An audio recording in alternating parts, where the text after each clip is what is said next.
সবাইকে ওয়েলকাম। আজ আমি নিয়ে চলে এসেছি বাঙালির সবথেকে প্রিয় একটা রেসিপি, সেটা হচ্ছে মিষ্টি দই রেসিপি। আজ আমি মিষ্টি দইটা কোনো সাধারণভাবে বানাবো না, দুই রকমের ফ্লেভার দিয়ে বানাবো, কাজু বাদাম আর কেশর ফ্লেভার। ফ্রেন্ডস, তোমরা দেখে থাকবে অনেকেই ভিডিওতে 1 ঘন্টায় 2 ঘন্টায় দই জমিয়ে দেখায়। আমি সেই পদ্ধতিতে বাড়িতে দই জমিয়ে খেয়ে দেখেছি, মোটেই ভালো টেস্ট হয় না। আমি যে টেস্টটা চাই সেই টেস্টটা আমি পাই না।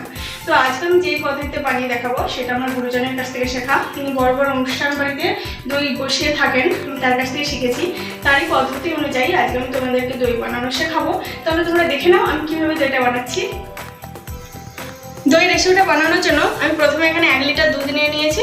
দুধটাকে আমি ফুটিয়ে নেবো। এটা আমি 600 ml এর মতো করে নেবো। গ্যাস অন করে দিয়েছি, এটাকে আমি এবার ফুটিয়ে নিচ্ছি। দই জমানোর জন্য দুধটা যেন খাঁটি হয় এদিকে লক্ষ্য রাখতে হবে, বা তোমরা বাজার থেকে ফুল ক্রিম দুধ তোমরা কিনে আনতে পারো, সেটা দিয়ে দই বানানো যাবে। আমি এইভাবে দুধটাকে জাল দিয়ে নেবো আর এটাকে প্রায় 600 ml এর মতো করে নেবো। ততক্ষণ দিয়ে আমি এটাকে ভালোভাবে নাড়তে থাকবো যাতে না পুড়ে না যায় দুধটা। দুধ ফোটানোর সময় খেয়াল রাখতে হবে যাতে দুধে সর না জমে, তাহলে দইটা বসবে না তেমন। ক্যারামেলটা তৈরি করব। 3 চামচ চিনি দিয়ে দিচ্ছি।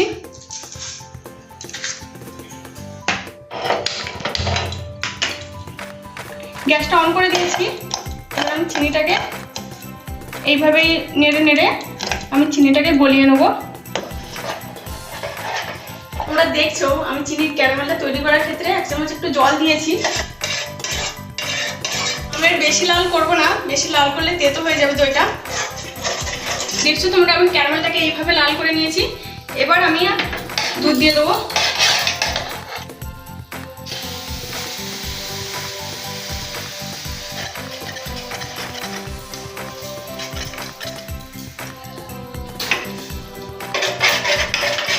আমি এখানে ক্যারামেলটা বানানোর সময় 4 চামচের মতো দুধ দিয়ে ক্যারামেলটা বানিয়ে নিয়েছি। এবার আমি ক্যারামেলটাকে নামিয়ে নেব। আমি এখানে আমুলিয়া কোম্পানির দুধ নিয়েছি, এটাকে আমি হালকা গরম জলে ফুটিয়ে নেব। আমি গরম জল করে নিয়েছি, এবারে গরম জলের মধ্যে দুধ দিয়ে দেবো।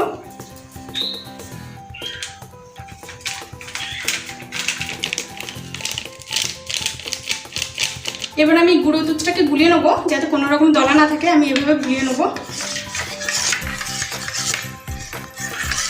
এবার আমি দুধটা দিয়ে দেবো।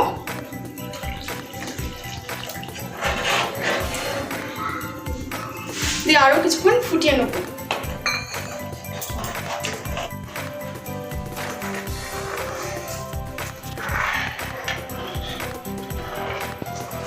দুধটাকে বেশি গাঢ় করা যাবে না, তাহলে দইটা আঠালো হয়ে যাবে।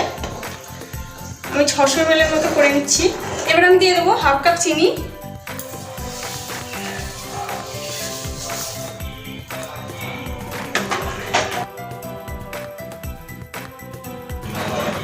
আমি এখানে চিনিটা বেশি দিলাম না, কারণ আমার বেশি মিষ্টি দই পছন্দ নয়। তোমরা এক্ষেত্রে তোমাদের পছন্দ মতো চিনি নিয়ে নিতে পারো। এবার আমি দিয়ে দেবো কেশর। এই কেশর ফ্লেভারটা আমার খুবই পছন্দের, এটা আমি দিয়ে দিলাম। ছড়িয়ে দেবো চারদিকে। আমার কেশরের গন্ধটা খুবই পছন্দ, ওই জন্য কেশর ফ্লেভার দিলাম।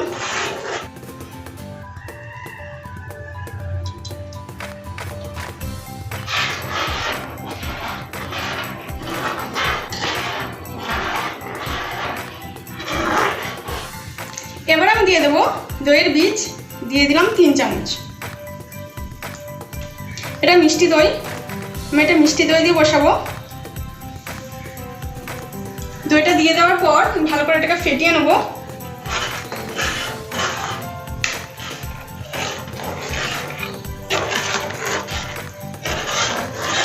দিয়ে দেবো পিষে রাখা কাজু বাদাম। কাজু বাদামটাকে আমি এইভাবে পিষে নিয়েছি।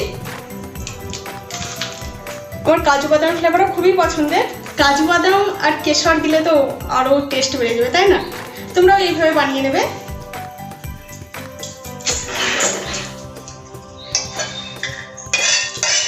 এবার আমি যে ক্যারামেলটা তৈরি করে রেখেছিলাম সেটা দিয়ে দেবো। ফ্রেন্ডস, তোমরা দেখো কালারটা কত সুন্দর আসছে। আর কাজু বাদাম কেশর পড়েছে মানে এটা আরও হেলদি হয়ে যাবে দইটা, তাই না? সমস্ত উপকরণ ভালোভাবে মিশিয়ে নিয়েছি।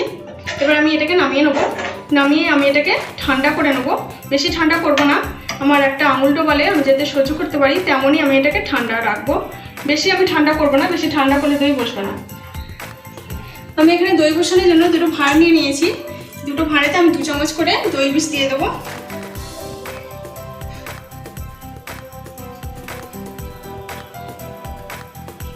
দুধটা আমার দই বসানোর জন্য একদম রেডি। আমি এখানে চেক করে দেখে নিয়েছি, মোটামুটি ঠিক আছে। খুব গরম থাকা যাবে না, খুব ঠান্ডা হয়ে গেলেও হবে না। আমি এই অবস্থাতে দুধটাকে ঢেলে দেবো।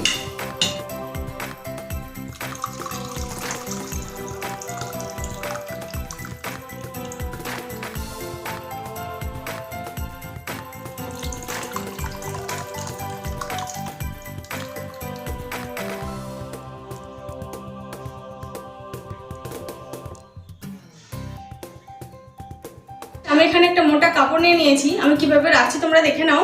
যাদের বাড়িতে ফ্রিজ আছে তারা ফ্রিজে রাখবে, আর যাদের ফ্রিজ নেই তাদের জন্য স্পেশালি এটা। আমি এখানে আবার ট্রেটা বসিয়ে দিচ্ছি, তোমরা দেখো আমি কীভাবে বসাচ্ছি। তো আমি এখানে দই ট্রেটা বসিয়ে দিলাম। উপর দিক থেকে আমি দুটো পেপার নিয়ে নিয়েছি এমন। এই পেপার দুটোকে আমি উপর দিক থেকে এইভাবে চাপিয়ে দিলাম। দুটো পেপার দিয়ে দেওয়ার পর আমি আর এক পাটকে এইভাবে আমি চাপিয়ে দেবো দইয়ের উপরে। সাবধানে চাপাতে হবে। এইভাবে আমি ভালোভাবে গরম একটা জায়গায় আমি রেখে দেবো। এইভাবে ভালোভাবে ঢেকে নিয়ে, যাতে না কোনো বাইরের হাওয়া না লাগে। 24 ঘন্টা পর কাল আমি তোমাদেরকে আবার আমি দেখাবো দইটা কেমন বসেছে। ফ্রেন্ডস, আমি 24 ঘন্টা পর আবার ফিরে এসেছি। দেখবো দইটা কেমন বসেছে, তোমরাও দেখো। পেপারগুলোকে সরিয়ে দেবো। ওয়াও, কি সুন্দর ভালো একদম দইটা বসেছে। আর কেশরগুলো কত সুন্দর রং ছেড়েছে, কি সুন্দর লাল লাল। এইটা দেখি কেমন বসেছে। ওয়াও, ইটস অ্যামেজিং, খুব সুন্দর বসেছে।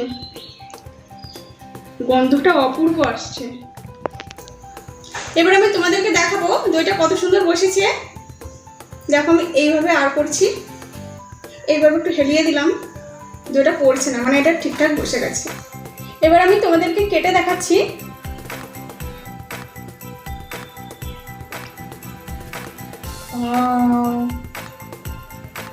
খুব সুন্দর দইটা বসেছে, তোমরা দেখো। আমি প্লেটে নিয়ে নিয়েছি। এবার আমি একটু খেয়ে দেখবো কেমন হয়েছে। খেতে তো খুব সুন্দর হবেই, কেননা কেশর আর কাজু আছে, তাই না?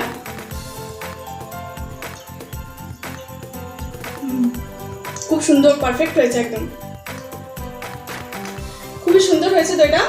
ফ্রেন্ডস, আমি যেই পদ্ধতিতে দই বানিয়েছি ওই পদ্ধতিতে তোমরাও বাড়িতে দই বানাবে, অবশ্যই তোমাদের খুবই ভালো লাগবে। তো আজকের মতো ভিডিওটা আমি এখানেই শেষ করলাম। আবার দেখা হবে অন্য দিন অন্য কোনো ভিডিও নিয়ে। তো আজকের মতো টাটা, বাই।